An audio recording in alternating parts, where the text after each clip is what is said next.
The scar on his arm looked like an old burn mark to us. We'd been working the same night shift for 3 years, but nobody ever asked questions. That night, when young Officer Tyler got a closer look at that mark, his face went white, and all he could say was, "Sergeant, this man." Welcome to Everyday People. Before we begin this powerful story of silence, skill, and forgotten legend, tell me in the comments where you're watching from today.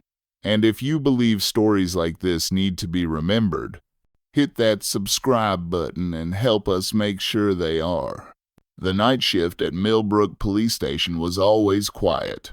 We'd take over at 10 p.m., work until 6 a.m., 3 of us on the team. Me, Officer Tyler, and Frank the security guard.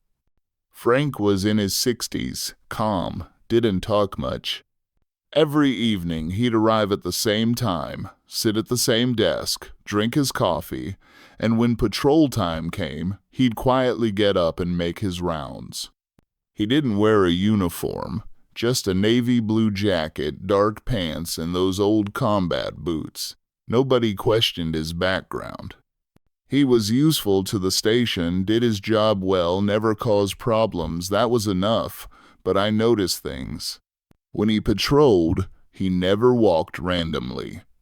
Always the same route, same stops, same checkpoints, like he was following a plan, a system. When the station alarm went off, before we could even move, he was already on his feet. His eyes were always alert, ears always open, and the strangest part, he never seemed tired. He could patrol for 3 hours straight without sitting down once. Tyler had asked him once, "Frank, where did you work before this?" Frank had simply said, "Government." No other explanation. It was a winter night. Snow was falling outside, bitter cold. The heater was broken. We were trying to warm up with a space heater. Frank took off his jacket while drinking his coffee. First time we'd seen his arms. On his left arm, near the elbow, there was a faded mark.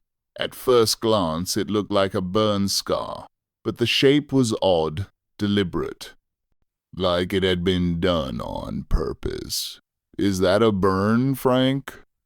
I'd asked. "Old accident," he'd said, immediately covering his arm.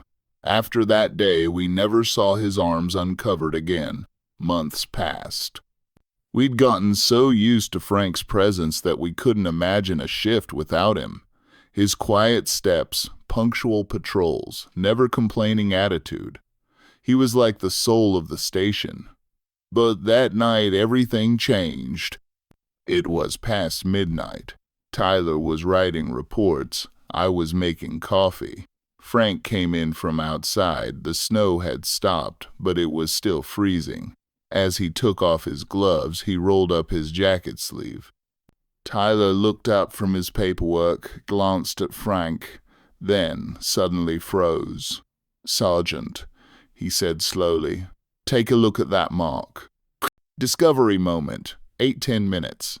Frank realized Tyler's eyes were on his arm. He tried to cover it quickly, but it was too late. Tyler had stood up, his face pale. That's not a scar, is it?" he asked. Frank said nothing, just looked at him quietly. Tyler stepped closer. "That mark, I've seen it before, in my dad's military photos." Frank's expression changed. The calm, quiet security guard was no longer there. There was a different light in his eyes, a different depth. "Tyler," he said slowly, "some marks aren't meant to be questioned." Tyler didn't back down. "That's Special Forces, isn't it? Green Beret." Silence. Frank sat down at the table, picked up his coffee, took a sip. "How many years?" Tyler asked. 25 years, Frank said. 25 years in mountains, borders, places nobody knew about. I could hear my own heartbeat. The man we'd worked beside for 3 years, had coffee with every night, thought was ordinary. Why didn't you ever tell us? I asked. Because the past should stay in the past, he said. I'm just Frank now. After that night, everything stayed the same, but nothing was like before. Frank still came with the same silence, walked the same patrols, drank the same coffee. But now we saw him differently. In every step, every movement, there were those years of experience. That determined posture, that alert waiting, that tireless endurance. It all made sense now. Tyler had asked one day, "Do you regret it, never talking about it?" Frank had smiled. "Real heroes don't tell stories, son. They just live them." And so we learned that sometimes the most powerful stories are the ones never told. Sometimes the greatest heroes are the people who never look like heroes at all. Now I ask you, have you ever met someone like Frank? Someone who seemed ordinary but had extraordinary stories hidden in their past?